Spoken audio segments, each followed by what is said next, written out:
It was Liam's birthday and the restaurant glowed with soft golden light. He thrived in it, tall and polished in a suit cut sharp as his smile, every laugh measured, every glance designed to charm. He had always been like that. The golden heir, the man who expected rooms to bend around him. I sat beside him, my hands folded in my lap, trying to convince myself I should feel proud. But then Vanessa leaned in. She had always been there, his childhood best friend, the girl next door who somehow never stepped aside even when he and I became engaged. That night she was radiant in crimson silk, her lips painted a bold scarlet that matched the fire in her eyes. She raised her glass, smiled slyly and whispered in Italian, "Tonight you belong to me." My heart stopped. They did not know I spoke Italian. Liam didn't flinch. He replied in the same language, smooth and intimate, his voice carrying the weight of familiarity, of promises that didn't belong to me. My chopsticks slipped out of my fingers and clattered onto the plate. I forced myself to lift my eyes. "What did you just say?" I didn't understand. He looked at me, tender as always, brushing a strand of hair from my cheek. His smile was soft, his voice steady. "Claire, it was nothing. Vanessa was just asking if I wanted to go to karaoke later. But you're not well. Staying out late won't be good for you." It was so gentle, so believable that for a moment I almost let myself drown in it. Almost. Later that night when his phone buzzed for the 10th time, I saw it. Suite 1203. "Hurry. I miss you." I told myself I was imagining things, that maybe there was an explanation.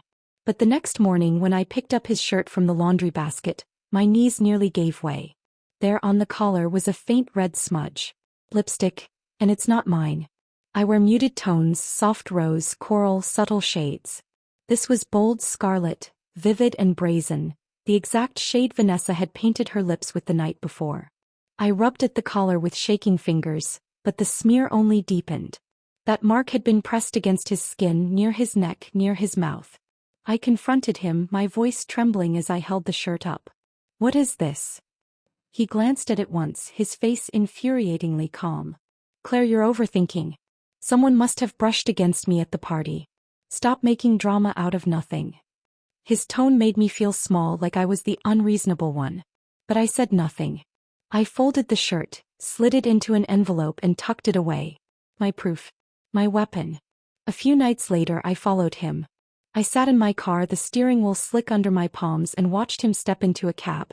Vanessa slid in right after, her hand brushing his arm like it belonged there. My throat tightened as I raised my phone and snapped a photograph. The image was grainy, but it was real. I added it to the drawer beside the lipstick-stained shirt. But I needed more. So I hired a private investigator. 4 months, the reports came. Photographs of Liam and Vanessa slipping into hotels, receipts for overnight stays, recordings of her voice calling him darling in Italian. Each new envelope carved me open. Heartbreak stopped being sharp. It stretched, dragged, until it became rage. The final crack came on an ordinary morning. Zoe, my best friend, had stayed the night. Her boyfriend Ethan sat quietly in the living room while she went out for breakfast. I was pale, hollow, clutching my coffee when Liam stormed in. He froze at the sight of Ethan. His face twisted in fury. "Claire, what is this? Another man? How could you betray me?" The hypocrisy made me laugh, bitter and jagged.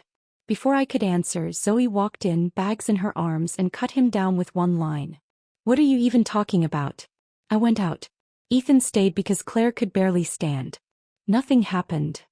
Liam flushed, caught, but pride kept him upright. "A woman's reputation matters, Claire. Do you want people to think?" "Think what?" I snapped, my voice sharp. "That I might do what you do with your best friend?" His mouth snapped shut. Rage lit his eyes, but I was finished. I gathered the shirt, the photograph, the reports, and went to my brother Daniel.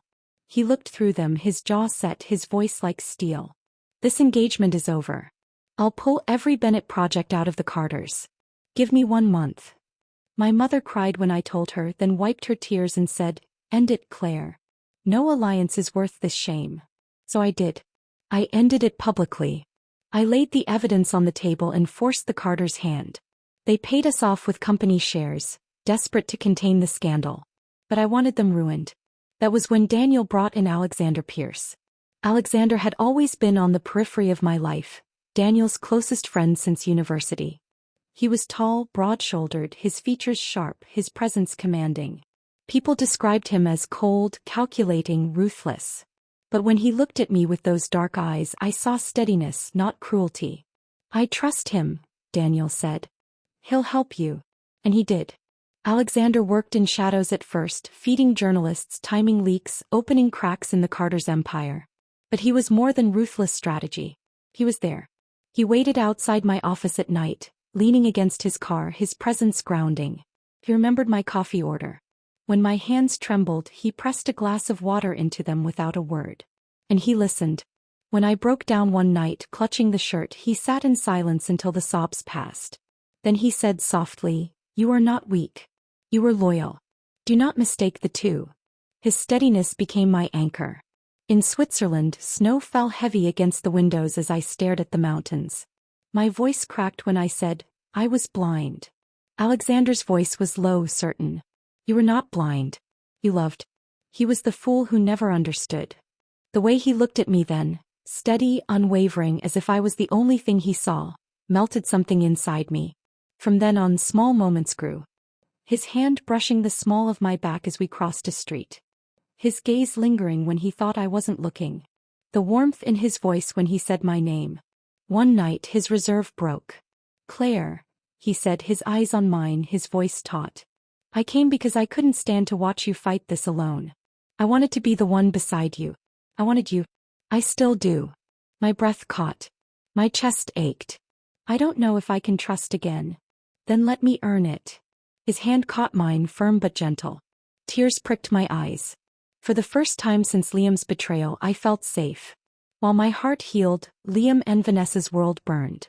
The leaks were relentless. Photographs, videos, receipts. Headlines screamed betrayal. Social media mocked them mercilessly. Liam, once the golden heir, became a joke.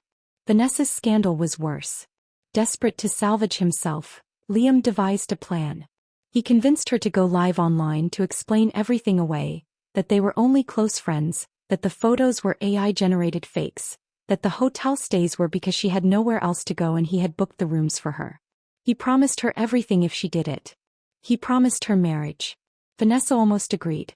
But then she overheard him on the phone with his brother, his voice mocking. "Once she goes live, I'll dump it all on her. Father will see she's the poison. I'll be back in the family within a month." Vanessa froze. And then she chose vengeance. When she went live, millions tuned in. Her voice trembled at first, then hardened. She confessed everything. The affair. The hotel rooms. The lies. She dragged Liam's name through the mud with hers. Liam stormed in, shouting, "Shut it off, Vanessa. Do you want to destroy us both?" But she kept going. They fought on camera, hurling accusations, voices rising. "You promised to marry me," she screamed. "And you're nothing but a stain on my life," he roared back. The world devoured it. Clips spread like wildfire. Headlines blared. Their downfall played out live. And then the aftershocks came. Powerful men began to speak up. Anonymous accounts first, then names. Stories of Vanessa seducing them, recording them, blackmailing them. Transcripts. Ledgers. Bank records. Her empire of secrets collapsed. The Carter empire faltered. Contracts dissolved. Investors fled. Liam tried interviews, but every word was mocked. At a gala, Vanessa walked in glittering in sequins, but the whispers cut through her smile. Cameras caught the panic in her eyes. The photographs ran under cruel headlines. And then came my wedding.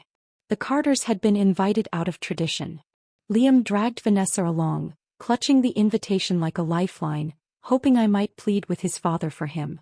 Instead, he watched me stand with Alexander. He saw the way Alexander looked at me, like I was the only thing he had ever wanted. He tried to rise to speak, but the guests turned away. Cameras caught his stammered apology, Vanessa's brittle smile. The footage ran the next morning, mocked everywhere. Liam's end came quietly, but it was fitting. One night, drunk and stumbling, he made a scene at a rooftop bar. He ranted at strangers, waving his arms, shouting about betrayal and power. In his arrogance, he leaned too far over the edge. The crowd gasped, but by the time anyone moved, it was too late. The golden heir who had once been untouchable was gone, his fall as sudden as it was ironic. Vanessa was abandoned, slipped into depression and numbed herself with pills. I did not mourn them. Sometimes I open the drawer and see the shirt with its scarlet stain. I keep it not because I need proof but because it reminds me how far I came. From the moment I saw that smear I began to take back my life. And now when I look at Alexander, tall, commanding, his eyes soft only for me, I know Liam and Vanessa's betrayal ended one life. With Alexander I have begun another.